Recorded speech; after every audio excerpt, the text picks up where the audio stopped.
Welcome back for another reading with your Cosmic Mistress. It's great to be back here. We just read a few pages. We're not sure if they were repeats, but that was the shapes of sounds, halflings and thirdlings, pyramid of pi, and the canon. And now we are moving on to the golden section and other important roots. We are in the book Quadrivium, which is the 4 classical liberal arts of numbers, geometry, music, and cosmology. Okay? The golden section and other important roots. A pentagram inside a pentagon is shown opposite. A simple knot carefully tied in a ribbon or strip of paper and pulled tight and flattened out makes a perfect pentagon. Try this sometime. So it's the pentagram, right? That's the star inside the pentagon. 1, 2, 3, 4, 5 edges is the pentagon. And then the pentagram is, again, that star. 1, 2, 3, 4, 5 triangles. And then is that another pentagon inside of the pentagram, upside down? I don't know. Nobody told me that. I figured that out on my own with the help of you. The main diagram opposite, you can see that pairs of lines are each dashed in different ways. The length of each such pair of lines is the golden section ratio. 1, the oval with the line going through it, omega is what I'm going to call it, where omega pronounced PHI, P. So who knows? It's this symbol. Where are you? Up in there somewhere. Hard to see upside down. Yeah, this one, right? Okay. That is, they're saying, is pronounced as PHI. I'm used to that other pi symbol. But we're all learning here. We're all learning. So thank you for playing with me. This is like reading and discussion. That's what my brain needs to work, so maybe yours too. And if it is yours, be sure to like, comment, subscribe, share, do the things, okay? So I know you're like out there somewhere. It's not just me and my Cosmic Federation, which nothing against them, but they're gonna like it whether I'm recording it or not. So pronounced PHI. Are we saying that's pi or is that phi or phi?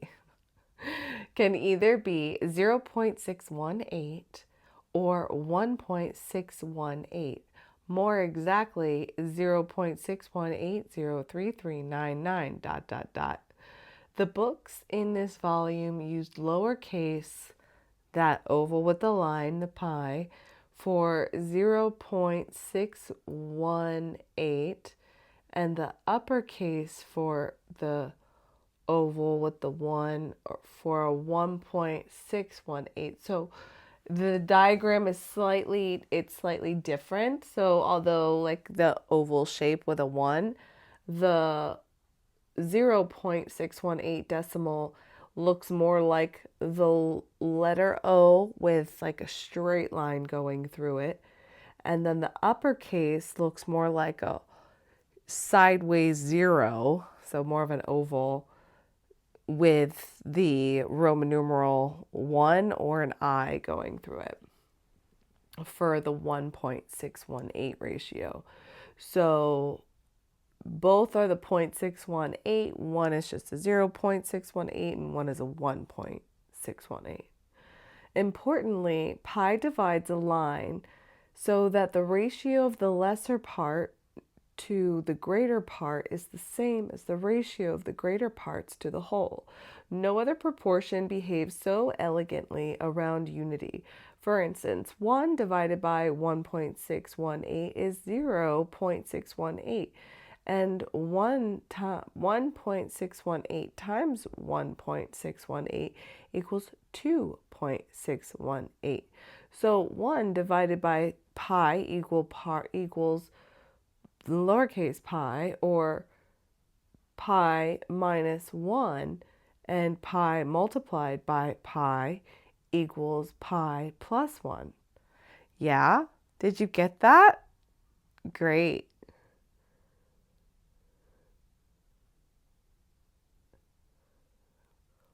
One divided by 1.618 is 0.618, and 1.618 times 1.618 equals 2.618. That makes sense. So 1 divided by uppercase pi equals lowercase pi, or minus 1, or pi minus 1, or multiplied pi equals pi plus 1. Okay? We're going to leave that there because that one's exhausting. The golden section is one of 3 simple proportions found in the early polygons. Look at the opposite page. With edge lengths 1, a square produces an internal diagonal of, it looks like check mark, but I think it's like the long division mark over 2. The square root of 2. A pentagram, uppercase pi symbol, and a hexagon, check 3, the square root of 3. Many familiar objects, from cassettes to credit cards and Georgian front doors, are uppercase pi rectangles, and check 2 and check 3 are found widely in crystals, while uppercase pi appears predominantly in organic life, possibly due to the flexible icosahedral, icosahedral, icosahedral nature of water and other liquids. All 3 geometric proportions are employed in good design, along with harmonic ratios. Neighboring terms of the Fibonacci series, 1, 1, 2, 3, 5, 8, 13, 21, 34, 55. Adding each pair of numbers to get to the next, approximately lowercase pi, with increasing accuracy. For the keen, uppercase pi equals 1/2, comma, check 5 minus 1, and uppercase pi equals half of the check 5 plus 1. So the check 5 is the square root, right? Okay, so we've got, with edge length 1, a square produces an internal diagonal of square root of 2, the square root of 2. A pentagram, uppercase pi, and the hexagon, square root of 3.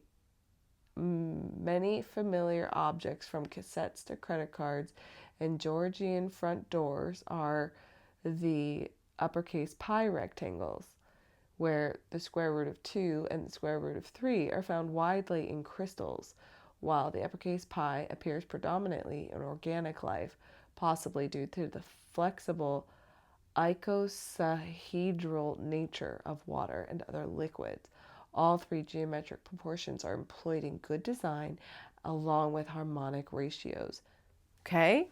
Okay, and then we drop our friend the Fibonacci series in there. 1, 1, 2, 3, 5, 8, 13, 21, 34, 55. More shapes, pentagons, and pentagrams. Fold your paper that way someday. Try some more origami. Try some origami. Okay. Some special spirals. See, I don't know if I'm obsessed with spirals or I was like looking forward to getting to this page or if we've done it before. So again, if this is a repeat, so like this looks familiar. I feel like we have. See how this, I could have done my homework. I could have gone back and looked, but I didn't. Why? Because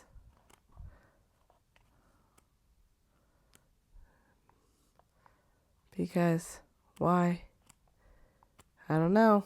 Some of it looks familiar. Some of it looks familiar. Some of it doesn't. Some of it's like reading it for the first time. Feels like the first time. It feels like the very first time. Okay, special spirals. And then a part of me is also like, I'm so done reading this book. Can we just put it down already? And I'm like, no. That's a lot of pages we have to cover. And whether it's a repeat, it still feels like the first time. So obviously, we've got some work to do here if we want to really integrate it. Some special spirals and how to draw them. Spirals are marvelous forms which nature uses in every scale. 3 have been selected for this book, all of which give impressions of a spiral from multiple arcs of the circles. The first is the Greek Ionic volute shown top left. This is quite hard to draw, and the secret lies in a small, quote, key shown above it. The dotted lines in the main drawing show the radii of the arcs and give clues to the centers. It's not as hard as it looks. Oh, interesting. So it looks like it's on like small graph paper, this little diagram at the top.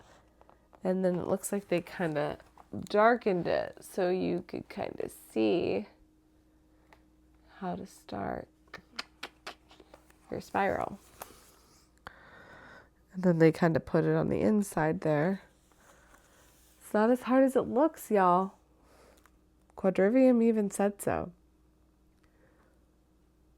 Regular spirals, such as the one shown in the top right, also need a key. This can simply be 2 dots, the easiest, a triangle, a square, a pentagon, or a hexagon, as shown. The more points you have, the more perfect the spiral will be. Here's how to do one with just 2 dots. Draw 2 dots quite close together. Sorry, I don't know what happened there. Draw 2 dots quite close together. I didn't expect the word quite to be there. And draw a semicircle centered on one starting from the other. And a semicircle on one starting from the other. Now, keeping the pen in the same place, open the compass a bit wider, moving the point to the other dot, and continue in the same direction, drawing another semicircle. Repeat this a few times, and a spiral will appear. It sounds harder than it is. If you try it, you will soon get the idea. The bigger the key, the wider the coils. Now look at the Ionic volute key again. Can you see what is happening? The bottom picture shows the golden sectional spiral, one of the family of exponential spirals, which are common throughout the natural world. A golden section rectangle has the special property that removing a square from it produces another golden section triangle, and the golden section spiral is formed by removing successive squares and each filling each with a quarter arc.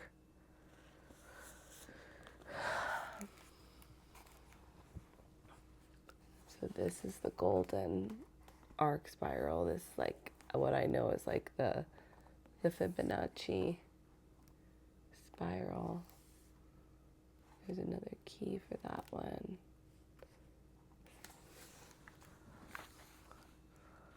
So you can draw them when I said there's a compass. I wonder if that's a kind of like the protractor.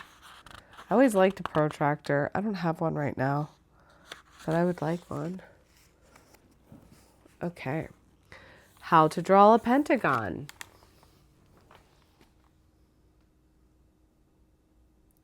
Okay. A golden sectional rectangle. Is that what a pentagon is? A golden sectional rectangle? Perhaps. Where do you want this?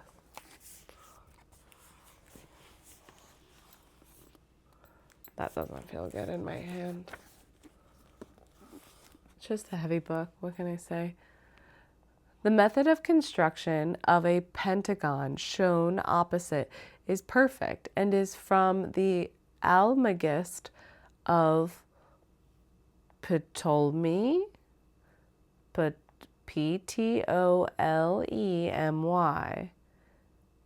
Ptolemy, parenthesis D.ca.168 AD. Draw a horizontal line with a circle on it. Keeping the compass open, fixed, place the point at the 1 and draw the vesica through the center of the circle. Now open the compass wide and draw arcs from 1 and 2 to cross above and below the circle, using a straight edge to draw the vertical through the center of the circle. Draw next the vertical through the vesica to produce 3. With the point of the compass at 3, swing an arc down from 4. At the top of the circle, give 5. With the point at the 4, swing through 5, give 2 points of the pentagon. With the point of the compass on these new points, in turn, swing from the top to find the last 2 points of the pentagon. A golden sectional rectangle, widely used in painting and architecture, is constructed from the midpoint of the side of a square. Okay, well, you heard it here, y'all.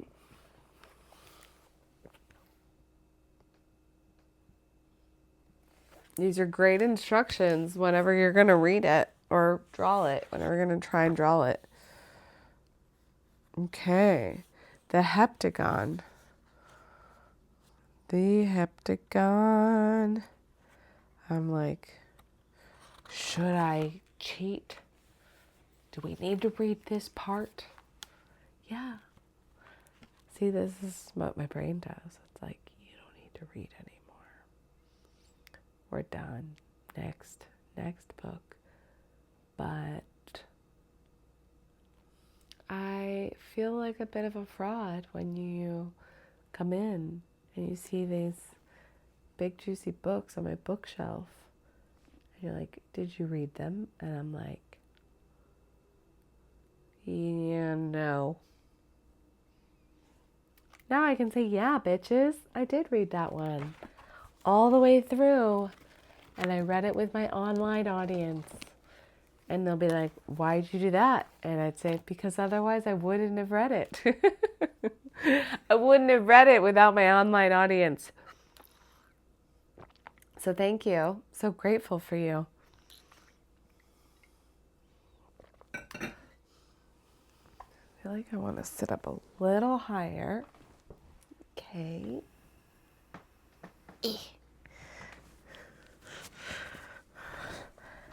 There we go. Oh, thank you. Okay. I'm getting comfortable. It's always a bit of a feat. Okay. The heptagon, 7 out of 3. Divide a circle into 6 and draw the primary equilateral triangle. Find the midpoints 1 and 2 of the triangle's 2 upper arms and drop 2 lines down to give 2 points 3 and 4 on the base of the triangle and 2 on the bottom of the circle.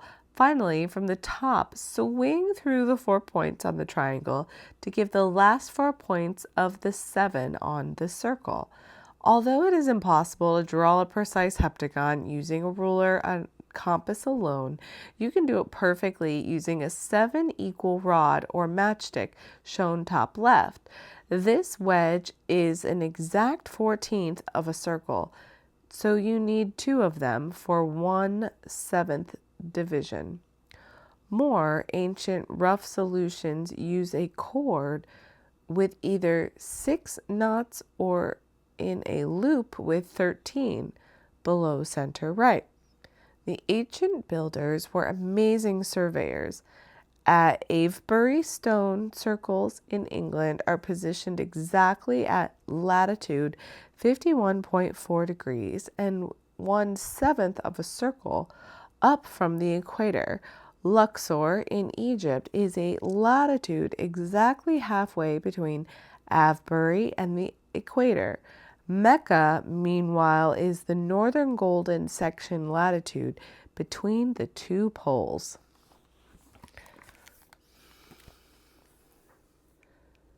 One, 2, 3, 4, 5, 6, 7 is the heptagon.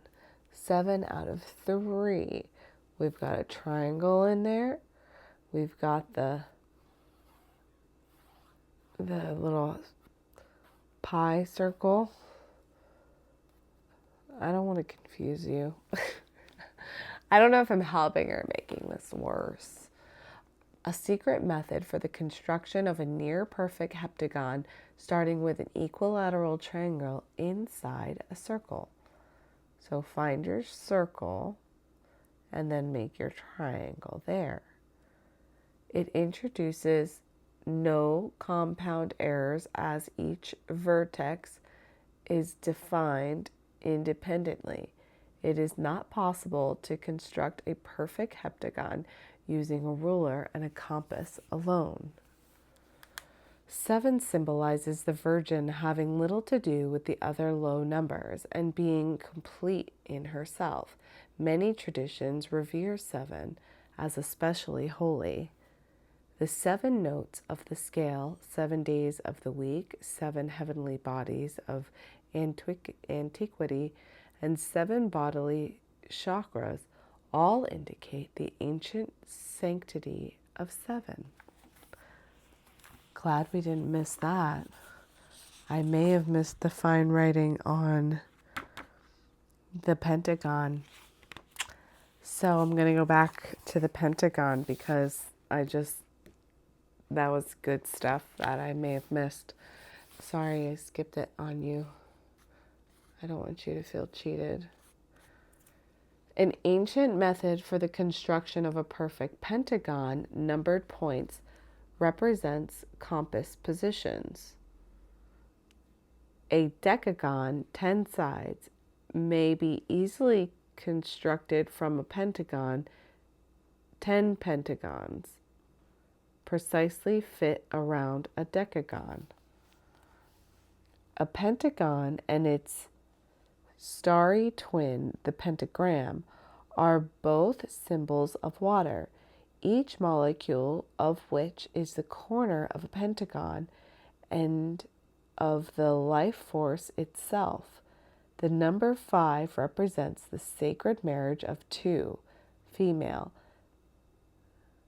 and the 3, male, and so symbolizes reproduction and the magical healing arts. As the star being one of my favorite shapes, having one tattooed onto me, I could not have missed this.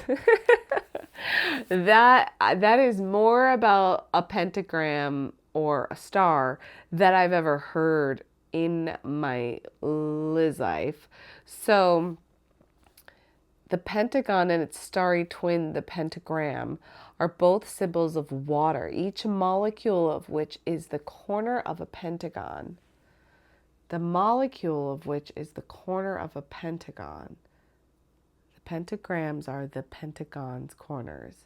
The number 5, which is one of my numbers, represents the sacred marriage of 2 female and 3 male, so symbolizes reproduction and the magical healing arts. Now that's sexy stuff. Sexy, sexy. So then we have the 7, the heptagon.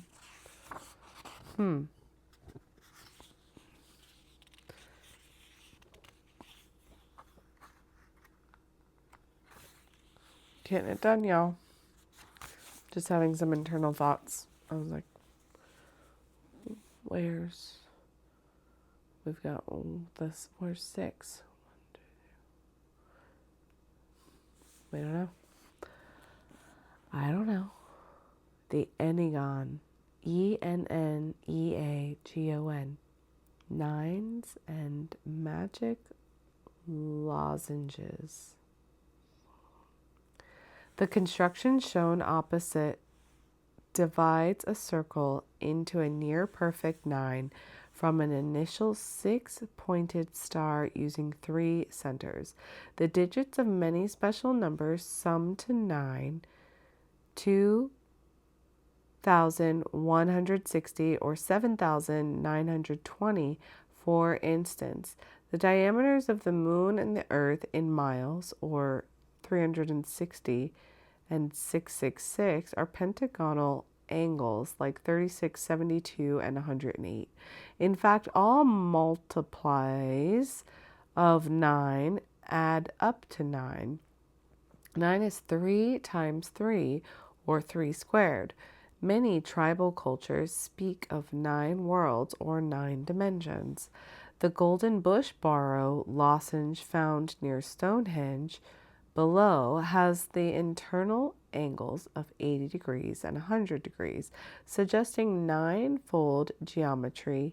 Sunrises and sunsets in the latitude of Stonehenge vary over 80 degrees, and moon rises and moon sets over 100 degrees. So this was a useful object. Not for beginners is the obscure fact that a sphere point Enneagon, or 9 coins arranged in a perfect 9-sided figure, can contain 2 more spheres which exactly touch below right. So, below left is the golden bush barrow lozenge found near the Stonehenge. And then this is like the obscure fact that a sphere-pointed enneagram, or 9 coins arranged in a perfect 9-sided figure, can contain 2 more spheres that exactly touch. John Mitchell's method for the construction of a near-perfect enneagon, starting with a hexagram inside a circle. Circle, hexagram, okay. A simple and memorable method, accurate enough for most practical purposes. Okay. The symbolism of 9 is ladened with initiatory veils with stories of 9 worlds or realms in many shamanic traditions. 9 is the number of 3, and along with 8, the cube of 2 is very important in Eastern cosmologies. 9 is the square of 3, along with the 8 cube of 2 is very important with Eastern cosmologies.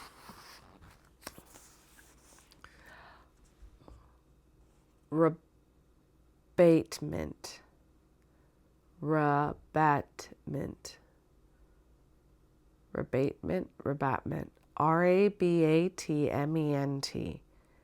And the rule of 3. Painters have a whole bag of secret tricks to help them produce the perfect picture. Students of composition are taught the rule of 3, where a canvas is divided into 3 horizontally and vertically into 9 small versions of the original rectangle, below left. The 4 intersections produced are excellent places to choose as focus points in the design and are used by many artists. By contrast, items placed in the center lines seem contrived in the composition too obvious. Another trick is to draw a square within your rectangle and use the lines produced as focal axes below center. This is called rabatment. In golden section rectangles, the space left over from a square is another golden rectangle. The process may be continued indefinitely. Oculate centers below right are found by using the diagonals of a rectangle and a right-angled triangle with the other corners. Dividing a line into 2 or 3 parts uses the first few steps of the Fibonacci sequence 1, 2, 3, 5, 8, 13, 21, and so on, where adjacent terms home in on the golden section 0.618. Some painters use the 3/5 division or even the golden section itself. Opposites, we see wonderful examples of the rabatment at play.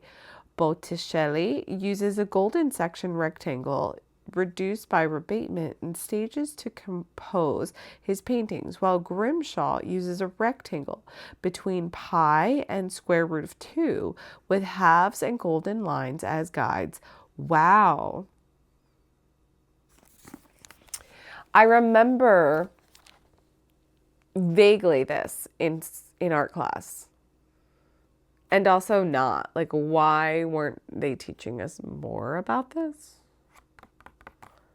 More art, and tell us more. Above is the Botticelli's Birth of Venus, a golden section rectangle with interior squares divide the horizontal spine, navel, and other features. Below, John Atkinson Grimshaw's Iris Fairy is positioned using center lines, golden divisions. The fairy exists in half the painting. How very interesting. Okay, so we've got the triangles, the rule of 3s, the pi, rabatment, half, the pi rabatment, again and again. Quite interesting stuff. Sorry if my head's in the camera. Guys, this is fascinating stuff. Y'all like, we can't see Cosmic Mistress. And I say, that's right. Say it again. Simple tillings. Repeating patterns over an infinite surface. A regular tilling or tessellation of the plane occurs when the same regular polygon is used to fill the plane, leaving no spaces. Only 3 of these are possible, shown below. A semi-regular tilling allows for more than one type of polygon, but insists that the other... I got distracted by a notification on my phone. A semi-regular tilling allows for more than one type of polygon, but insists that each vertex, I'm not trying to say vortex, I'm saying vertex, V-E-R-T-E-X, in the same. For example, in the central pattern opposite, every vertex is a meeting of 2 hexagons and 2 triangles. 8 semi-regular tillings are possible and are shown opposite, though the top left and the top right grids opposite are left and right-handed versions of each other and count as one. Some designs can be filled in further, as shown on page 73, that was back a couple pages. Dodecagons are just made of hexagons, triangles, and squares, and hexagons are simply collections of triangles. As we shall soon see, triangles and squares can go on to do this most amazing things together. Triangles and squares can go and do the most amazing things together. What of the other regular polygons? Octagons only tile with squares opposite center. Pentagons do not fit together happily on the plane, preferring the third dimension. Heptagons and enagons stand aloof. Wow. Simple tilings, not tillings. Tilings. Repeating patterns over an infinite surface. And so they're saying the triangles and the squares are amazing together. And then other shapes have a bit harder of a time. Simple tilings.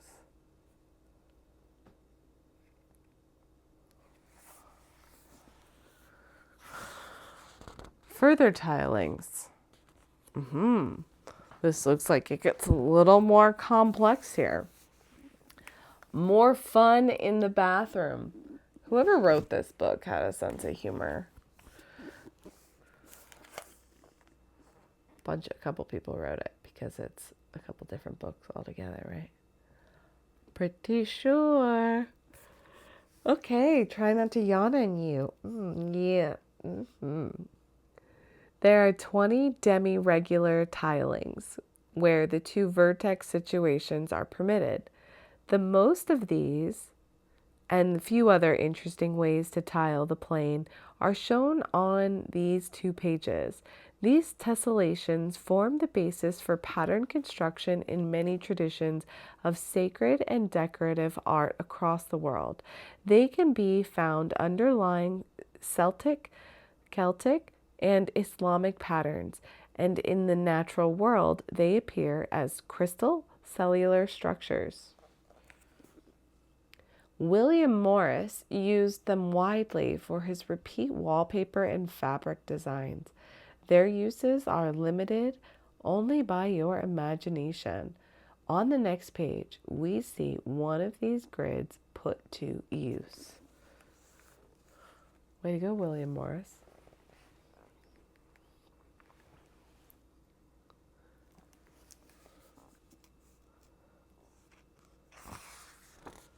Smallest parts, reversible stencils, and rotatable blocks. Many of the semi and demi-regular grids can be reduced to a simple square or triangle unit, which can then be reflected or rotated to recreate the whole pattern. Often use repeat triangles or squares are surprisingly small. It is worth remembering, however, that in practical applications, it is often easier to rotate a printing block or stencil than it is to reflect it. And in such cases, one has to double the stencil or carve a larger block. The design shown opposite is based on one of the grids on the previous page. See if you can find which one. It is produced by rotation and reflection of the primary unit. Once the basic unit has been identified, all that you need to do is draw this minimum amount to be able to create the entire design.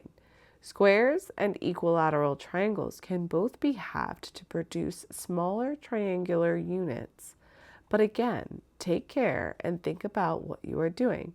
For instance, you cannot do this with the example shown opposite. Can you see why?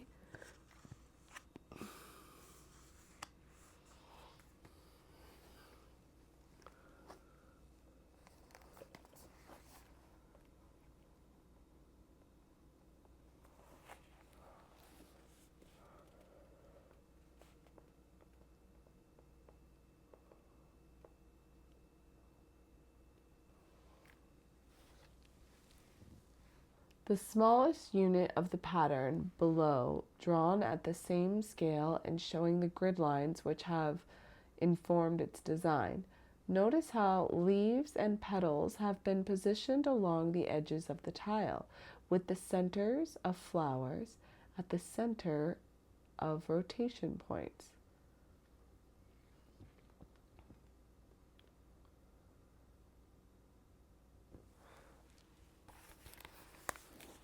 Do you see what I see? Okay, I think we're going to wind it down because this is 40 minutes.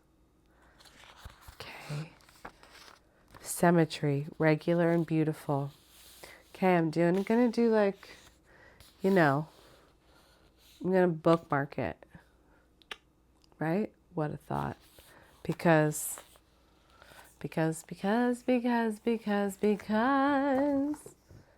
of all the wonderful things she does.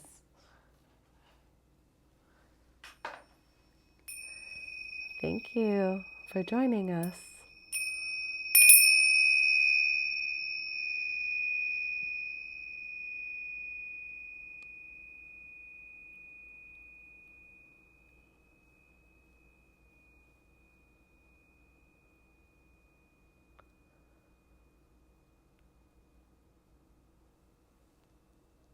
How lovely.